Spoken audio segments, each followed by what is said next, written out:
Você conhece o aeroporto São Paulo Catarina? Ele já recebeu o Elon Musk, o Neymar e até o cineasta Francis Coppola. Esse aeroporto executivo pertence ao grupo JHSF, que também é dono do Shopping Cidade Jardim e da marca Fasano. Ele foi inaugurado em 2019 em São Roque, a 60 quilômetros de São Paulo. Desde então, já chegou à sua sexta expansão. Hoje funciona 24 horas por dia, recebe voos domésticos e internacionais e tem mais de 170 aeronaves hangaradas. Só em 2025, seu lucro chegou a 143 milhões de reais.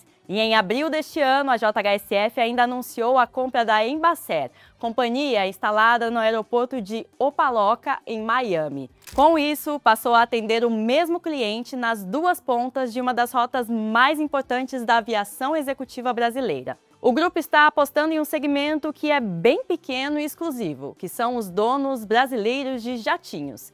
Mas ele não está sozinho nessa aposta. Bancos, gestoras e empresas tradicionais e novatas estão fazendo investimentos para tentar ganhar dinheiro com diferentes etapas da aviação executiva. Nesse episódio da série Por Dentro do Luxo, você vai entender quem está disputando a aviação executiva brasileira, o tamanho do mercado e o perfil do brasileiro que tem um jatinho e por que os Estados Unidos mostram tanto o potencial quanto os riscos desse negócio.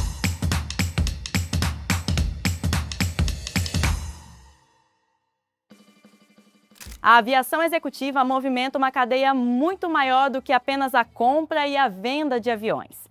Há empresas ganhando dinheiro com serviços de hangar, abastecimento, manutenção, fretamento, gestão de aeronaves, terminais privados e programas de propriedade compartilhada.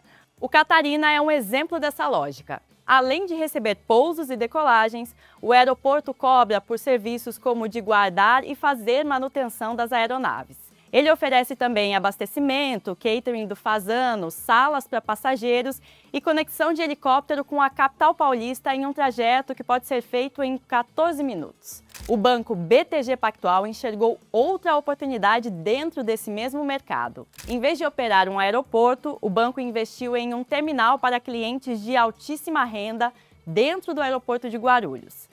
Inaugurado no fim de 2024, o espaço permite fazer check-in, despacho de bagagem, inspeção de segurança, imigração e alfândega sem passar pelos terminais convencionais. Ou seja, é a promessa de não pegar filas.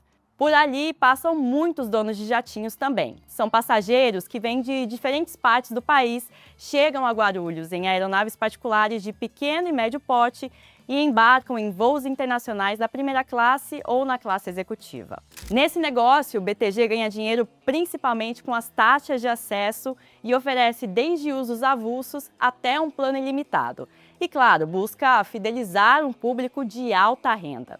E enquanto o BTG e JHSF desenvolvem negócios na infraestrutura, de tempos em tempos esse mercado também recebe novas empresas que tentam tornar o mercado de jatos mais acessível, se é que a gente pode chamar assim. Uma das mais antigas nesse cenário é a Flapper. A empresa nasceu em 2016 com a proposta semelhante à da Uber, só que para jatos e helicópteros. Segundo o seu fundador, hoje um passageiro pode encontrar um assento em um voo compartilhado a partir de R$ 3.000. Já para o fretamento de aeronave inteira, o custo médio é de R$ 82.000. Pode parecer caro, mas ainda é um valor muito menor do que o gasto mensal de um jatinho. O dono de um jato costuma ter despesas mensais que variam entre R$ 150.000 e R$ 400.000 por mês, incluindo custos com hangar, tripulação, manutenção, seguro e documentação. É por isso que as empresas que atuam nesse setor costumam oferecer pacotes de serviços. Nomes tradicionais como Líder Aviação e Voar Aviation contratam tripulações, coordenam manutenção, cuidam de documentação, oferecem a garagem e até fazem a intermediação de compra e venda. É um modelo verticalizado, desenhado para capturar receita em várias etapas da vida útil do jatinho. E existe ainda um terceiro caminho entre o fretamento por voo e a compra de uma aeronave inteira, que é a propriedade compartilhada. Empresas como Avanto, Prime U, Amaro Aviation e, mais recentemente, até a Flapper dividem um avião ou helicóptero em cotas. Nesse modelo, o cliente compra uma fração de um jatinho, paga uma taxa mensal e tem direito a uma determinada quantidade de horas de voo no avião que comprou ou em um modelo similar. Para essas empresas, o modelo gera contratos mais longos e receitas previsíveis. E para o cliente, reduz o dinheiro necessário para entrar na aviação executiva. São diferentes negócios buscando conquistar um pequeno mercado, mas com um grande potencial de crescimento.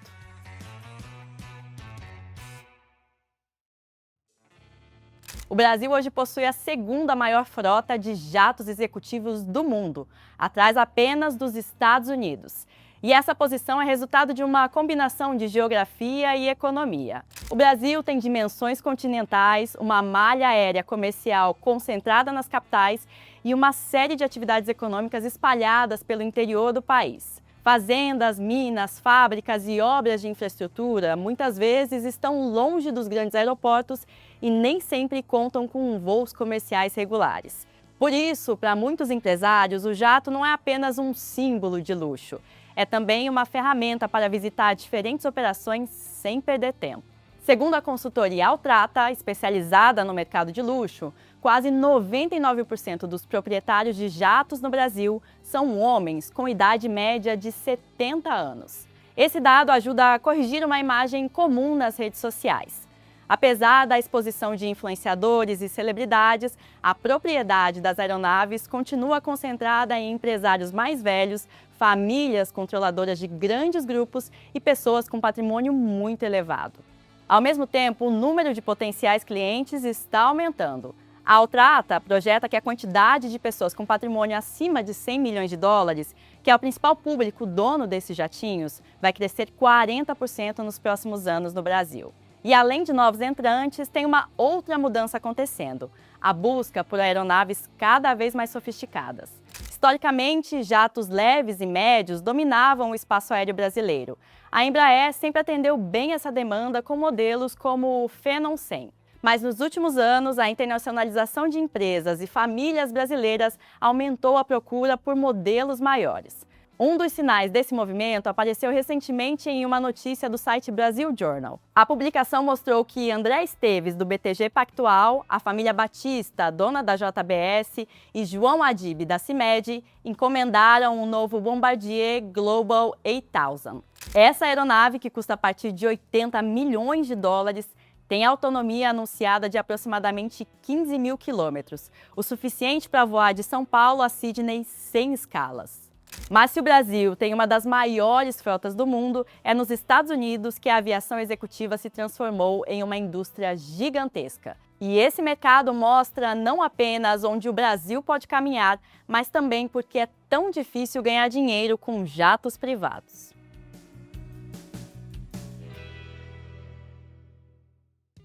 Os Estados Unidos não são apenas o país com a maior frota de jatos. São também o mercado onde a aviação executiva deixou de depender exclusivamente da compra individual de aeronaves. O país tem mais de 1.000 empresas de fretamento e propriedade compartilhada. É um mercado para lá de fragmentado. Mas duas empresas se destacam pela escala: NetJets e FlexJet.